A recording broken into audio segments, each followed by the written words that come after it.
જૂનાગઢ જિલ્લાના માળિયાહાટીના તાલુકાના ચોરવાડ ગામે સામૂહિક આરોગ્ય કેન્દ્ર ચોરવાડ ખાતે સિવિલ હોસ્પિટલ જૂનાગઢ દ્વારા તારીખ 26/9/2024ના રોજ આયુષ્યમાન શિબિર અંતર્ગત સર્વ રોગ નિદાન કેમ્પનું આયોજન કરવામાં આવ્યું હતું, જેનો ઉમદા હેતુ ચોરવાડ શહેર તેમજ આસપાસના છેવાડાના ગામોમાં વસતા લોકો આરોગ્ય અંગે જાગૃત થાય તેમજ જરૂરિયાતમંદ લોકોને દવાઓ અને જરૂરી સારવાર મળી રહે તેવો છે।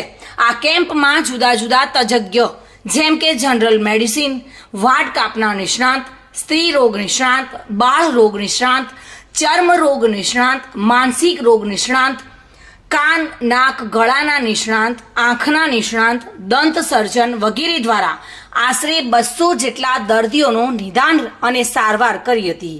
આ કેમ્પને સફળ બનાવવા સામૂહિક આરોગ્ય કેન્દ્ર ચોરવાડના સમગ્ર આરોગ્ય પરિવાર દ્વારા ભારે જહેમત ઉઠાવવામાં આવી હતી।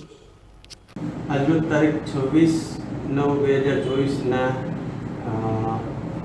માળિયા તાલુકાના સામૂહિક આરોગ્ય કેન્દ્ર ચોરવાડ ખાતે સર્વરોગ નિદાન કેમ્પનું આયોજન કરેલું હોય ગુજરાત સરકાર દ્વારા, જેમાં જીએમઈઆરએસ મેડિકલ કોલેજ જૂનાગઢ તરફથી અલગ અલગ વિભાગના તજજ્ઞોએ હાજરી આપેલી અને ટોટલ 10 તજજ્ઞો આવેલા અને ગામના બહોળા પ્રમાણમાં પબ્લિકે એનો લાભ લીધેલો છે અને ખૂબ સરસ આયોજન થયેલું છે અને સારું।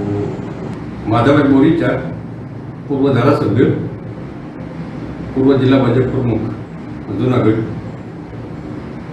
આજે ચોરવાડ સામૂહિક આરોગ્ય કેન્દ્રમાં સરકારશ્રી દ્વારા સર્વરોગ નિદાન કેમ્પનું આયોજન કરવામાં આવ્યું। આ કેમ્પની મુલાકાતે પધારતા જાણવા મળ્યું કે આ રોગચાળાની સિઝનની અંદર જુદા જુદા અનેક દર્દીઓને જૂનાગઢ સિવિલ હોસ્પિટલના અલગ અલગ રોગના તજજ્ઞ તબીબોએ તપાસીને જરૂરી સલાહ સૂચનો અને દવા વિનામૂલ્યે પ્રદાન કરેલ છે।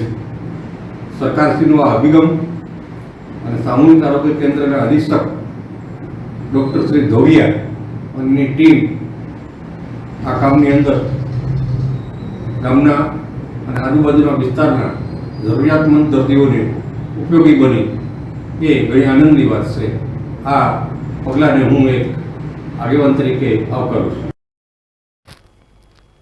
પ્રતાપ સિસોદિયા સાથે bureau report, today Gujarati news.